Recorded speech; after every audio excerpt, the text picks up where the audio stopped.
So Matilda's strong young mind continued to grow, nurtured by the voices of all those authors who had sent their books out into the world, like ships onto the sea.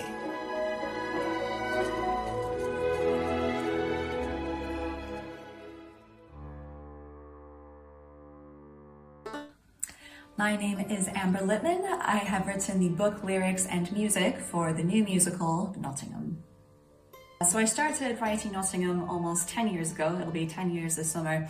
And it started as just a creative outlet while I was writing my master's dissertation. My background is in archaeology, so I was out doing excavations at the time, but all my theatre friends had gone home for the summer. So I was just looking for something creative to do.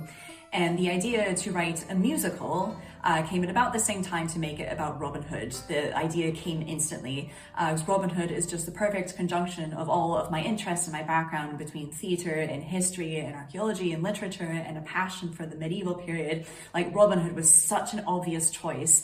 And to make it a large cast musical, so it's something that all my friends could be in, because that's always been the idea, that's always been the goal, is just to write this for my friends and I to put on. And ultimately, that's what this show and what this project is. So Robin Hood was just the perfect topic, but there were so many other interests and niches that I wanted to see out of that. I love musical theatre and I love action-adventure, but you don't see the two come together quite a lot. An action-adventure musical is what I wanted to see. And there's almost as much sword fighting and as much action in this show as there is music.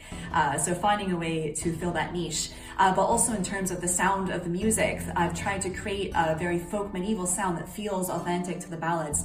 And that's not a sound that you hear a whole lot in musical theatre. We're seeing a couple of other folk musicals starting to come into the scene now, but the idea of a folk medieval action-adventure Robin Hood musical doesn't exist in the way that I wanted to see it, and that's what made me so excited about this project. There are lots of Robin Hood pantos out in the world. There are other Robin Hood musicals that exist in the world, but none of them had quite the same sound or vision or authenticity that I was wanting to see. And that's where the idea of Nottingham the musical was born.